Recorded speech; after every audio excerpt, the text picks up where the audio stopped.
Hey everybody, welcome to my channel. I am jumping on here to show you a great recipe that you can make in your brownie pan.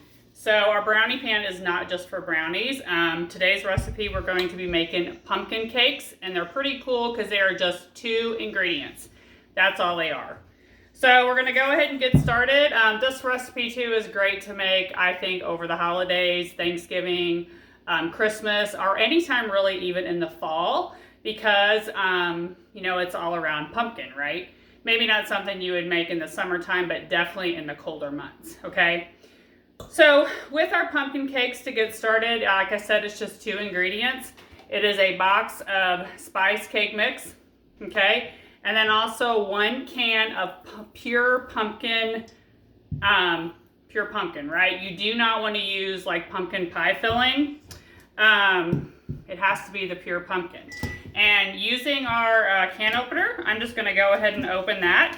And if you guys have never seen our can opener, it's pretty awesome that when you use it and you take off the top, it's not sharp.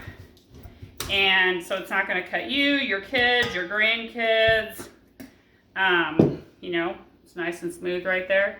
Or tear up your trash bags, okay? So I'm going to go ahead and add the pure pumpkin to my spice cake mix that's already in here. And then one thing I do add to, and I've read a few reviews off of this, is I do add a little bit of water just so it's a little bit not quite as thick. Or you could add an egg, 2 eggs, that kind of a thing. It's completely up to you. All right, so I'm just going to go ahead and mix this, and I'm mixing it in one of our stainless steel bowls, okay? I've had these things forever, geez. They come in a set of 3. They have the great silicone on the bottom so they don't slip all over your countertop, and each size comes with a lid. I always say at shows and on parties and that kind of thing that life is better with a lid, right? Okay, so even adding the water, the mix is definitely going to be a little thick, and that's normal, okay? Definitely okay to be thick like that. I even brought my whisk over here. If you don't have a whisk, this is a whisk that you want to use, and you'll never use another one. But I don't think I'm going to use the whisk. It's just awfully thick. I think it would take me a minute or 2 to knock out all the ingredients from the whisk. Okay, but I am using one of our scrapers. Right here I'm using the classic scraper. Lots of different sizes comes in our scraper. We have the flat ones. We have the ones that are like a mixing scraper, or they'll kind of like a spoon. You know, everybody has their favorite, right, in their kitchen. Okay, so that's what our mix looks like. We are going to go ahead and spritz our brownie pan. Okay, you can put spray on your brownie pan. It's okay to do, like, you don't want to do that on our cookware or stainware. But using our new spritzer, just been redesigned. Same concept. You're going to want to pump it, build up that pressure in there, and then just go ahead and spray. So this is great to use because a lot of times our cooking spray that we buy in the store, in those aerosol cans, it's not just oil in there, all right? It is other ingredients too. And with our spritzer, you can put your favorite kind of oil in here, canola, olive, avocado. You can diffuse it in there too if you need to, or infuse it, I should say, for your favorite oil. Then when you're finished, you want to burp it, okay, to release any air left in there. Put the lid on it and put it in the cabinet or wherever you store your oil. Okay, so brownie pan. Yes, it's perfect for brownies, especially if you love the edges on your brownies, but it's not just a brownie pan. You can make so many things in here, from mini lasagnas to anything that's a mini or portion size control you can do in here, from breakfast recipes, lunch and dinner, okay? But for today, we're going to be doing our pumpkin cakes. And to get it in there, I'm actually going to be using, our large scoop. Okay, we have 3 different scoops, but the large is perfect for filling up the brownie wells, okay?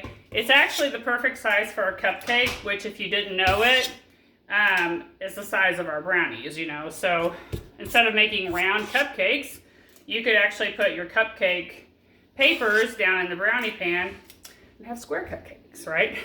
But I like the fact that I no longer have to measure for cupcakes because the large scoop does it all for me. So it is ideal for that.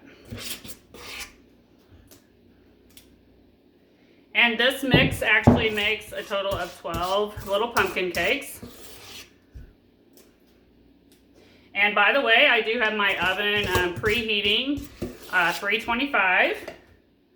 Once I have all my wells filled with our pumpkin mix, we are going to bake these for 20 to 22 minutes.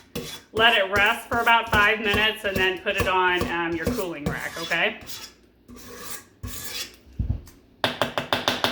And so I get every little nook and cranny of the mix. I'm going to scrape it out using my scraper and add it to this very last one here. Okay.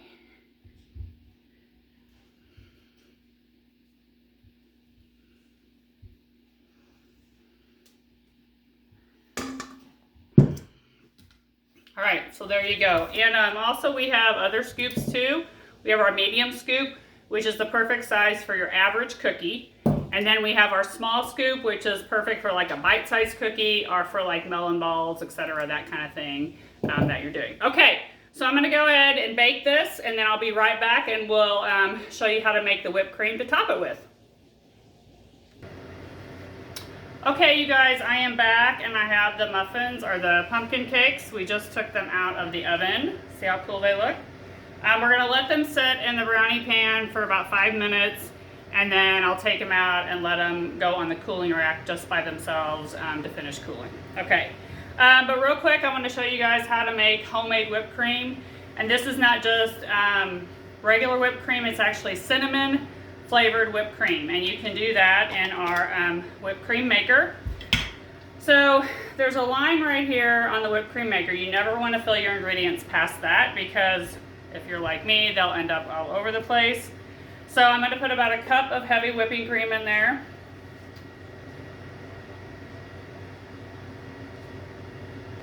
And then I'm going to do next 2 tablespoons of powdered sugar, and you can be very generous on the powdered sugar for sure. If you go a little over, that's okay.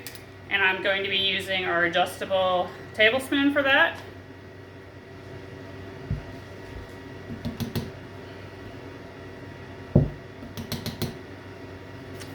And then 2 teaspoons of our cinnamon, right there. And I'm using our teaspoon adjustable for these.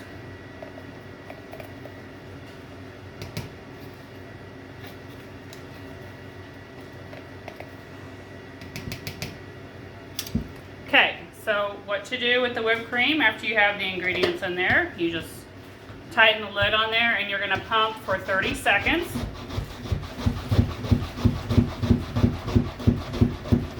Are you timing me?